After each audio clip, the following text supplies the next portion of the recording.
and I have one last question for you about the community, and that is, how exactly would you define the Muslim identity, and how exactly would you define the Muslim American identity? I think Muslim identity can be with any culture, right? Muslim identity is purely what you believe about Allah, what do you believe about the Prophet, Hmm. what do you believe about your purpose in life? Um, these heavy questions that comes to a human's mind one day or another. Hmm. And everyone comes on their own journey to achieve spirituality.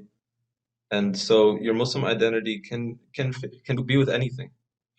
It doesn't have to be an Arab culture to be a Muslim identity. You don't have to wear Arab clothes to be a Muslim.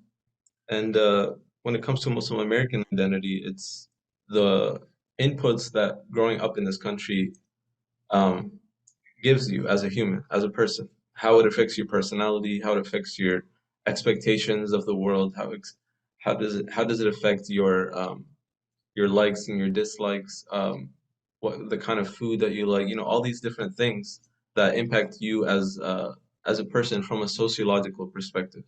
Mm. So, as a Muslim American, we want the best for the country that we live in and that we grew up in, and we know that the best way to organize society is through Islam, and the best way to be the best citizen is as a Muslim.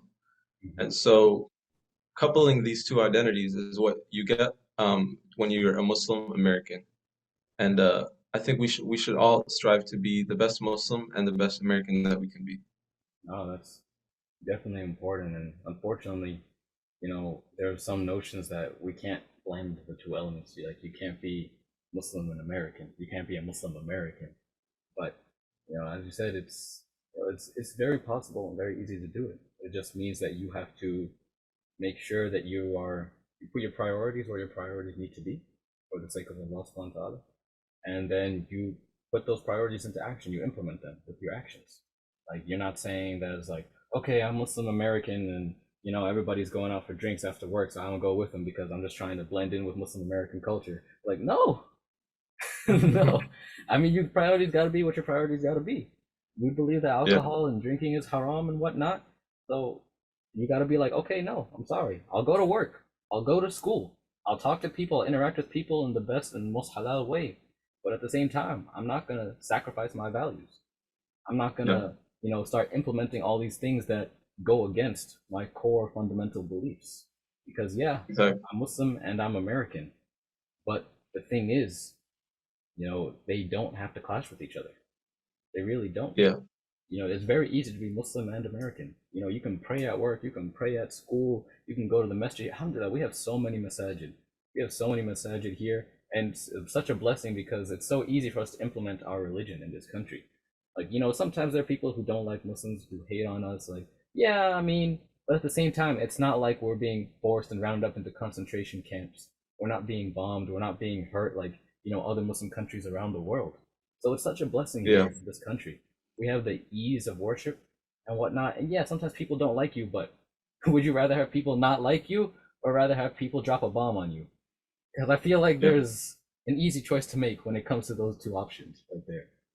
But subhanAllah, and Muslim identity and Muslim American identity. Honestly, I feel like I don't identify with any culture besides the culture associated with being Muslim American.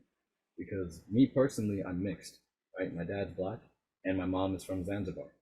Right? She's Zanzibar Omani, and I didn't grow up around either one of those cultural or ethnic groups, right? So, later on when I started spending time with black people, or if I started spending time with people who were Zanzibar Omani, I didn't feel comfortable with either. But the only people I felt comfortable with were my Muslim brothers and sisters. Of course, not the sisters that much, stuff is a lot, right? All right. But by the Muslim community, the Muslim American community, the people that lived here, yeah, the people who grew up here, because there was so much that we could share, so much that we could relate to, so much that we could talk about. We yeah, could talk about all the times we're just hanging out at the masjid after school or after Quran class or running around skipping class, playing basketball. So a lot of time is going, and we're just like, oh snap, we gotta go pray, and the tarawih, and all the different adventures and shenanigans we got into as Muslim Americans, and that's the culture that I love. and I just feel so strongly attached to. And I'm so proud of it. And you know, I pray that Allah subhanahu wa ta'ala gives this love to everyone else, and He increases the love in me as well, and you know, never takes it away. Because if that love ever goes away, then I'll be sad. I'll be really depressed. But man, alhamdulillah, it's a blessing to be able to feel that attachment and to be able to feel proud of it. Yeah. And Allah make us all able to do that.